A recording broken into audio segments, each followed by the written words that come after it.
Unlimited listings for eBay. Hi, my name's Mike. And I'm Jen, and you're listening to Pickers Podcast. How's it going, everybody? So I don't know if you guys have caught up, but eBay has just announced that they are going with unlimited listings. So what exactly does that mean? I don't know, because I felt confused, Mike. I was excited at first, and then you told me maybe I shouldn't be. So on the Facebook groups, it got a lot of people confused also, because they're thinking that that means no insertion fees, or they can just list as much as they want. And technically, yes, you can list as many items as you want, but your basic store only has 250 listings a month before you have to start paying insertion fees. Our store has 1,000 listings per month before we have to start paying insertion fees.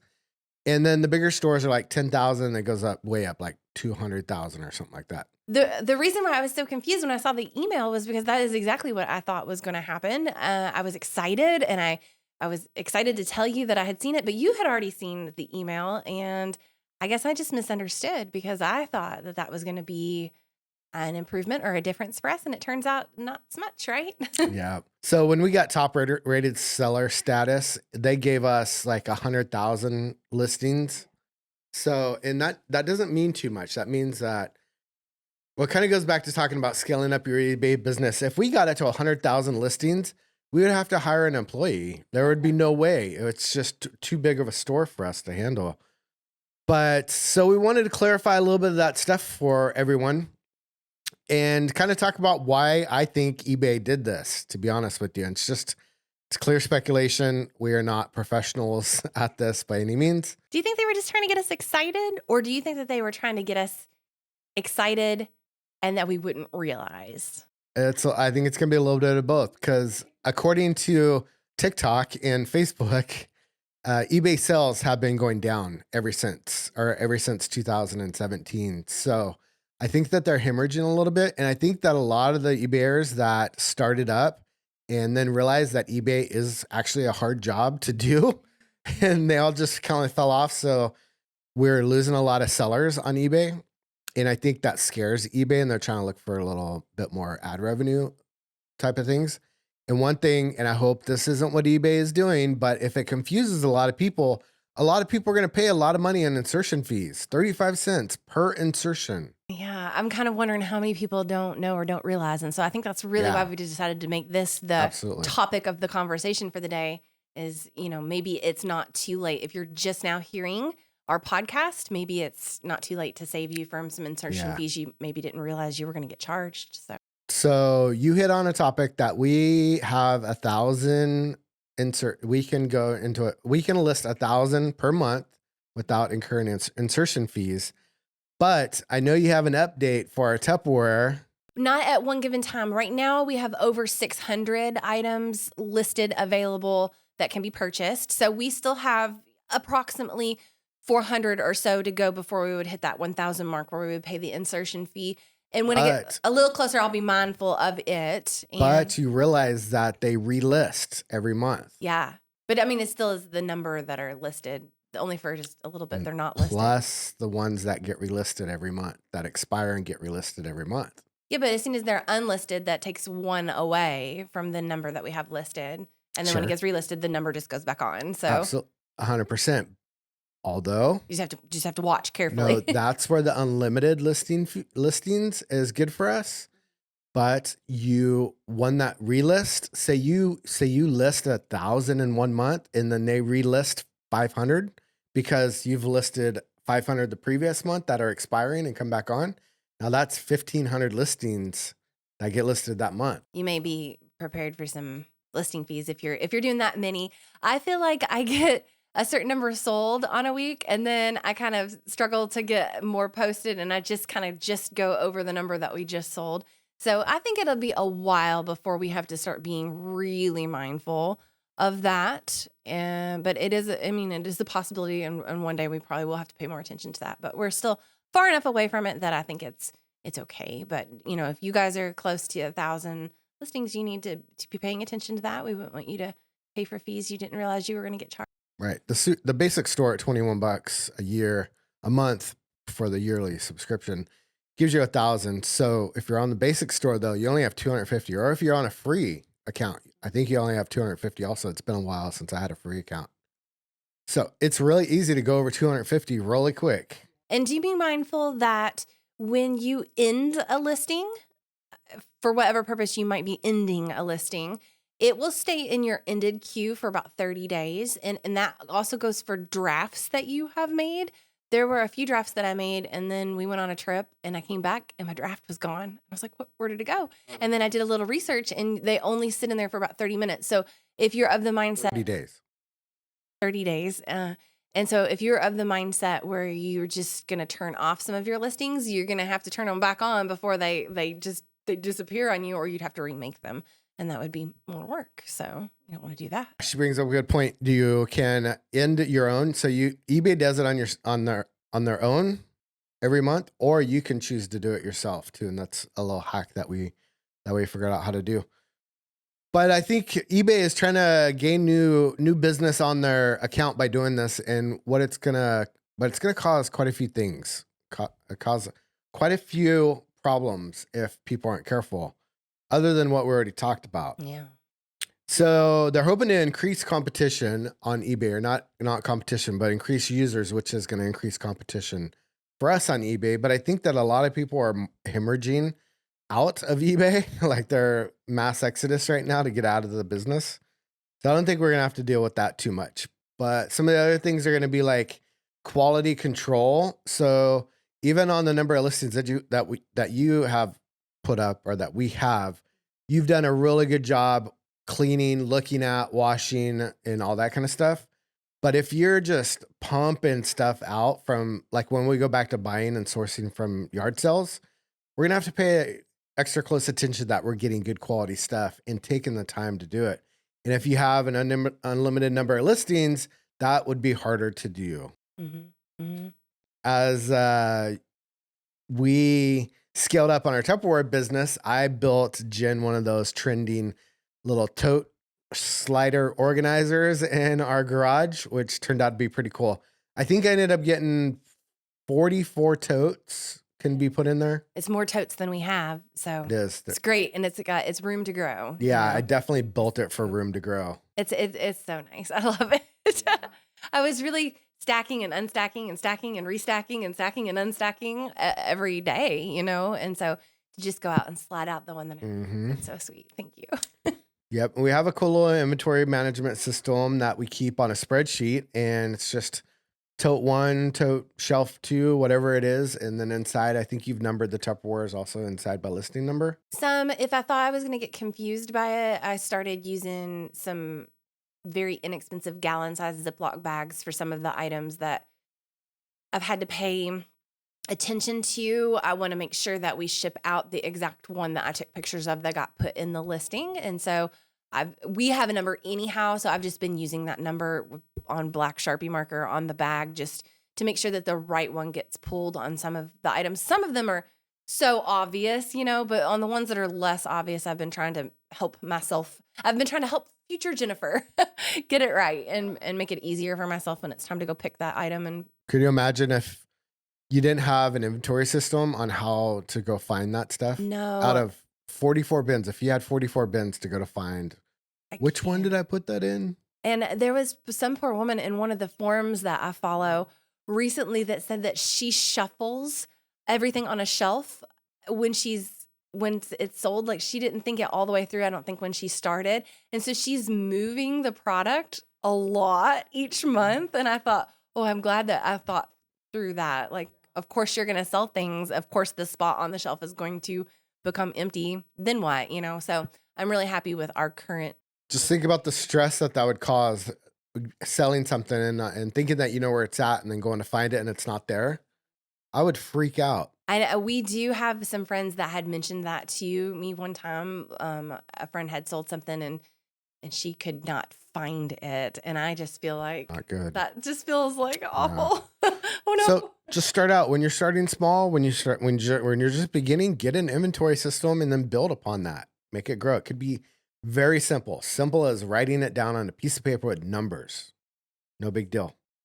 Okay, so the other thing that we talked about also was increased fees. So if you start inserting more, if you start listing more, there's only a certain amount that you can go up to, and then you start having to pay a 35-cent fee.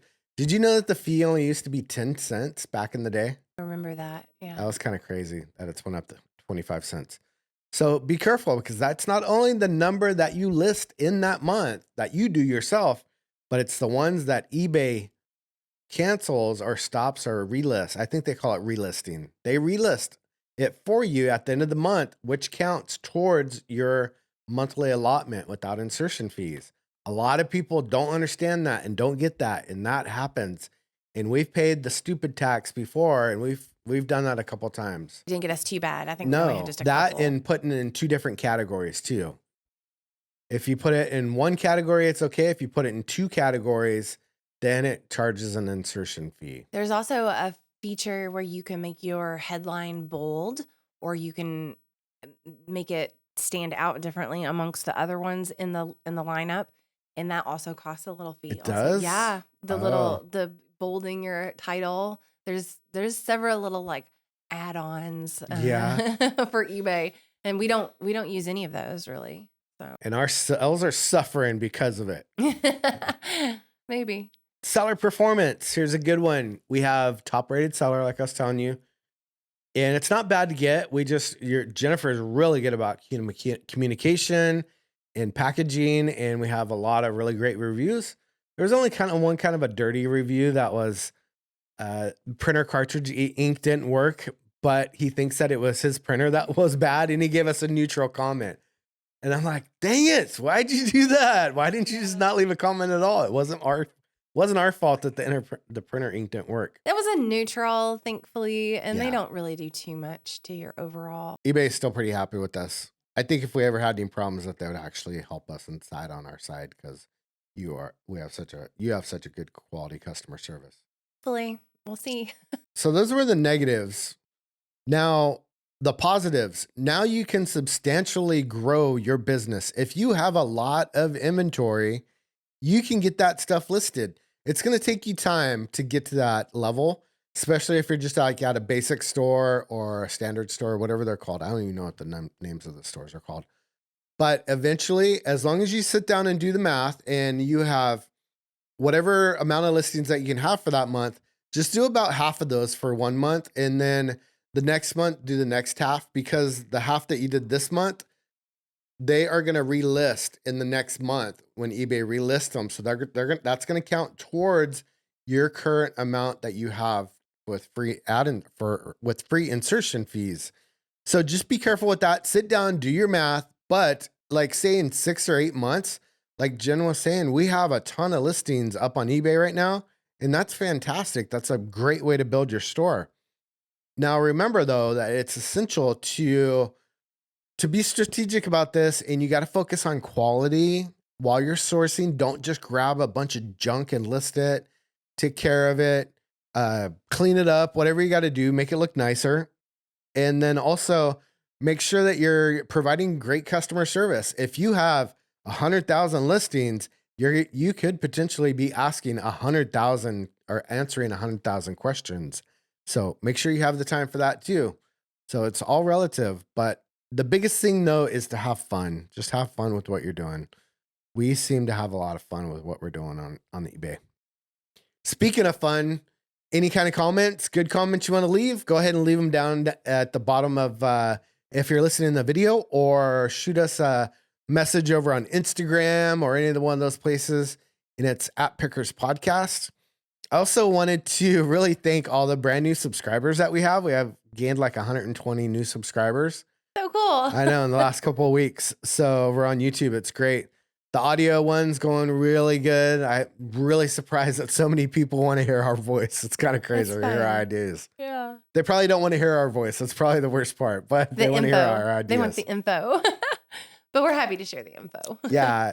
It's a happy little hobby that we're doing. So it's not like we're going to quit our jobs doing a podcast, but it's neat to do every couple of weeks. And I really like it when people reach out and tell us, how much they enjoy our podcast too. And there's probably a lot of people out there that enjoy it that don't reach out to us. And that really bums me out because I want to hear from those people too. Like, if you're sitting here liking this, enjoying this, reach out to us one way or another. Let us know.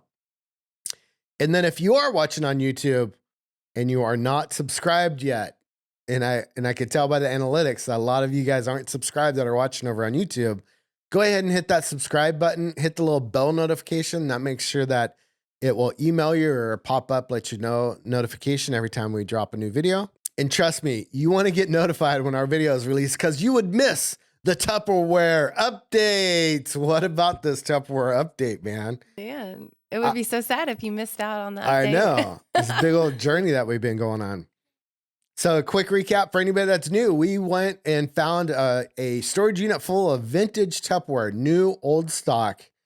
And it was supposed to be 500 pieces. It turned out to be way over 1,000, which we're grateful for. And we picked it up for $1,000, and then it cost us $900 to go down there and get it. So we're into it for $1,900. So far, we have made $5,064.95. That's after eBay fees. And that's $458 in 2 weeks in profit. So that's not bad. We still got to take overhead expenses and taxes out of that and tithe out of it, but still not bad for 2 weeks. So what's that times 4? It's about $17-ish $100 a month. Speaking of sales, we just got a new offer as we're doing this podcast. Yay! For one of our Tupperware pieces. But if you take into account all the stuff that we have done and all the costs, so that's a net profit of $3,164.85. And we have over 288 listings that we've sold. Wow. It just feels so incredible to think about how many pieces of Tupperware alone, combined with other things as well, but Tupperware especially, since we're talking about Tupperware, it just feels mind-boggling that I've shipped out that many pieces of Tupperware. And on that note, this past week, we had a little exciting thing happen. I knew it was coming because we have our pieces numbered, and I had warned you that it was going to happen. Yeah. But I think it was it Wednesday or so? I sent you a text message, and I said, guess what? We just hit our 1,000th piece that we have available for sale. So right now, listed, yeah, ready to be purchased. Yep. And it was just fun, and I went over that number that day, and then I have about 6 more queued up as a draft for today. So we are well past the 1,000 mark now. Nice. Oh, so 1,000 exciting. Pieces. I just can't believe I've made that many listings. And there's still more boxes to go through. So many more boxes to go. So many more treasures. If you're looking for some vintage Tupperware, come check out our store and see if we have what you've been looking for. Pickers Podcast. She's organized it really well on the store too. Is giving you drop-down options, searchable options, all that kind of stuff. So our average profit though has went down to $11, and it's down from $16 average profit. You know what? It's because I listed a bunch of lids. The lids. And it was a little bit of an experiment. I mentioned that on the last episode. It still continues to be a little bit of an experiment. But right out of the gate, we sold quite a few lids, which kind of just pulled the average down, But it tells you that people are looking for those lids. So the people were looking for the lids. We had a 24 by 28 inch box full of lids too. Oh, I think there's more than just that even box. More lids? Oh, I think there's even more. It's mind-boggling the amount of lids that we have. But I wanted to see how those did because they are very easy to list. They don't take very long to post, less time to research than some of the other items. So when you factor in the time component, not bad. And it's certainly very easy to just ship a lid in a little padded mailer. So very little effort. It is a lower amount of money, but the effort is, Well, that should have told you something about a Tupperware saleswoman having a bunch of lids. She must have knew that or having a bunch of inventory of lids. She must have knew that those sold really well. People are looking for replacements. Yeah, and Tupperware has always had a lifetime kind of a warranty situation back when they were selling it. It was very well warranted. Let's send some of those blemished ones back and get some new. I'm not sure that they're still honoring it. But back when it was in its kind of like heyday, I think that their warranty was quite well. And I think that was probably part of her, to her service, to her core group of people that were buying from her, it's no problem. That something happened to that, I have another one for you. Here you go. So We're making a killing over on eBay because of for the Tupperware, but I bet you that there's other like venues that we could or platforms that we could sell that Tupperware on that might even be better. There might be a Tupperware website. there might be. I know a lot of people talk about. I have sold some things on Mercari of my own. The shipping is not as awesome as the discount that eBay gives you on the shipping. And I'm not sure that they give you the option to use like the pirate ship that I've tried out a couple of times. So, there are other places where you can do selling or cross post your things. There's some software that you can get that you can do that, but that's for future consideration. And speaking of shipping supplies, American Bubble Boy is about to redo his website if he hasn't done it already. And you can head on over there for all your bubble wrap and coffee needs. And you can go to americanbubbleboy.com/pickers and gives us a little kickback on the stuff that you buy. Super fun. But we legitimately love using American Bubble Boy bubble wrap. It's super big roll that he sends out. We're like, what did we buy? What are we gonna do with this? It's been amazing. I just have this gigantic roll and I just cut off a piece when I need it. And I know. And when you said you were gonna buy bubble wrap, I was like, oh man, it's gonna be so much money. And I was so surprised at how inexpensive bubble wrap is. and I even bought the recycled one because Yeah. I just am mindful of like the environment and I want to Well, try to do my part. And it cost just a little bit more than the it did? bad I for thought the it was environment cheaper. kind. I thought Yeah. it was cheaper. No, I think it was just a little bit more, but maybe when it's on sale, maybe you can get it a little less. Next thing we have to look out for is the air pillow maker. I received a special treat from you. You had a friend that was giving away giant rolls of paper, Right. and you brought one home for me to take a look at, and I was like, get all of it. It was amazing. So we have giant rolls of paper now to use that were free that we can use for our business, which is incredible. It's funny how many trash cans I walk by and look inside of now to look at. I'm super germophobic, right? And I'm walking by a trash can now. I'm like, oh, is that good paper? Is that bubble wrap? Is that a box? It's like ridiculous, man. I can't even anymore. The little things that make us happy now have changed.